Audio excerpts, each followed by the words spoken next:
ناظرین، دنیا میں یوں تو ہزاروں جیلیں ہیں، لیکن ایک جیل ایسی ہے جس کا نام سنتے ہی جسم میں خوف کی لہر دوڑ جاتی ہے، اور وہ جیل ہے گوانٹانامو بے جیل۔ یہ جیل کیوبا میں واقع ہے، لیکن اسے کنٹرول کرتا ہے امریکہ۔ یہاں نہ صرف خطرناک ترین مجرم رکھے گئے ہیں، بلکہ کئی بے گناہ بھی برسوں تک بغیر کسی مقدمے کے قید کر دیے گئے ہیں۔ کہا جاتا ہے کہ یہاں قیدیوں کو نہ دن کا پتہ ہوتا ہے اور نہ رات کا، بس ایک لمبی اذیت ناک خاموشی، جسمانی تشدد، ذہنی اذیت اور قانون سے بالا تر نظام۔ اس جیل کا قیام 2002 میں 9/11 حملوں کے بعد ہوا۔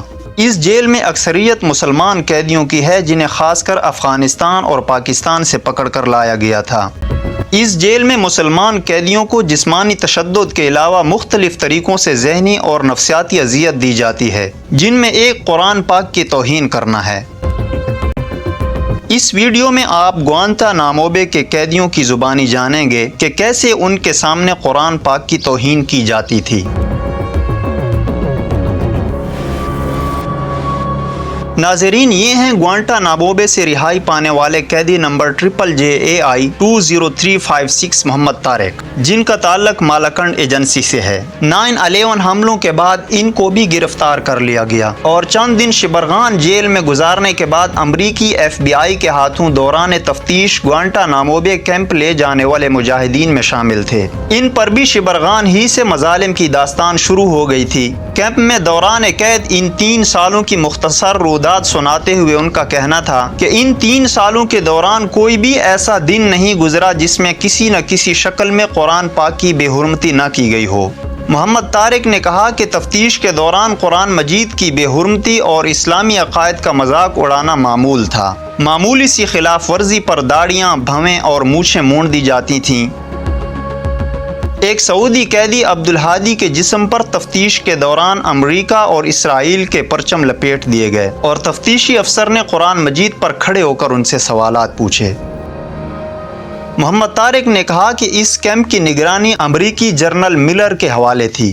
انہوں نے بتایا کہ جب قیدیوں نے ٹوائلٹ میں قرآن مجید کے مقدس اوراق دیکھے اور امریکی افواج کے ہاتھوں اس کے اوراق زمین پر بکھرتے دیکھے تو انہوں نے بطور احتجاج گلے میں پھندے ڈال کر خود کو لٹکا دیا اور بھوک ہڑتال شروع کر دی۔ اس دوران 2 قیدیوں کویت کے عبدالعزیز اور سعودی عرب کے عبداللہ کی حالت اس قدر غیر ہو گئی کہ انہیں مصنوعی طریقہ سے خوراک دینے کی کوشش کی گئی، تاہم ان کی حالت بدستور تشویشناک رہی۔ محمد طارق نے انٹرویو میں بتایا کہ قیدیوں کو فحش لٹریچر کے ساتھ ساتھ بائبل بھی دی جاتی تھی، جبکہ نماز کے دوران قیدیوں کے اوپر کتے چھوڑ دیے جاتے تھے۔ مزید انکشاف کیا کہ مسلسل تشدد، قرآن پاک، اسلامی عقائد اور عبادات کی توہین کے باعث 24 سے زائد قیدی اپنا ذہنی توازن کھو بیٹھے تھے۔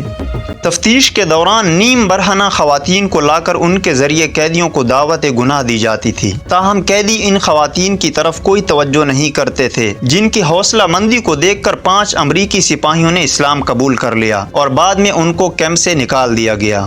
محمد طارق نے کہا کہ قرآن کی تلاوت، نماز اور دیگر اسلامی احکام بجا لانے والے تمام قیدیوں کی مکمل تفصیلات درج کی جاتی تھیں، اور وہ قرآن پاک کی اتنی زیادہ بے حرمتی کرتے تھے کہ ایک روز ایک قیدی نے پیشاب سے بھرا ہوا پیالہ جنرل ملر کے منہ پر دے مارا اور ایک یمنی قیدی نے 4 سپاہیوں کو اپنے سیل میں بند کر دیا تھا۔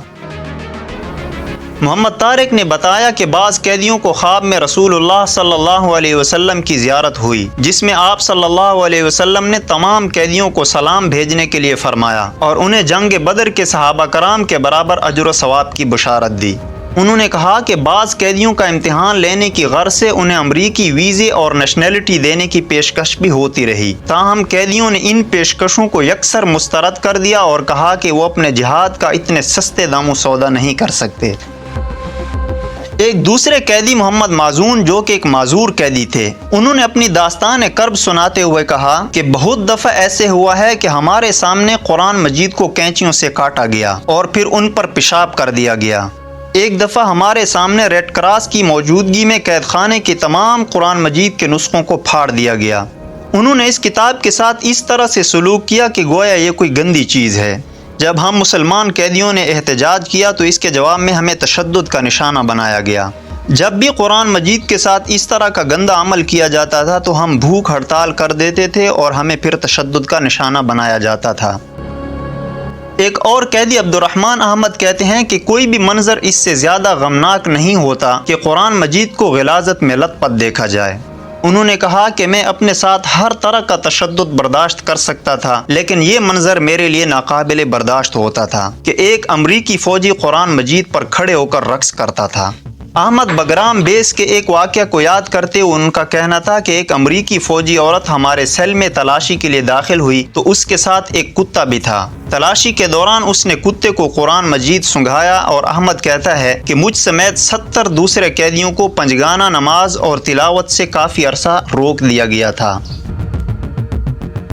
ناظرین، گوانٹانامو بے جیل ایک ایسی جیل ہے کہ جس میں ظلم کے پہاڑ توڑے جاتے ہیں، اور امریکی عدالت نے فیصلہ دیا تھا کہ اس جیل میں جو بھی لوگ قیدی ہیں ان پر انسانی حقوق اپلائی نہیں ہوتے۔ اور جب بھی کبھی میڈیا میں ان چیزوں کو اٹھایا جاتا ہے تو امریکی صحافی کہتے ہیں کہ ایسا کچھ بھی نہیں ہو رہا، لیکن حقیقت یہ ہے کہ وہاں پر مسلمانوں کے خلاف بہت کچھ کیا جا رہا ہے، اور یہ ہم آپ کو اگلی ویڈیوز میں بتائیں گے۔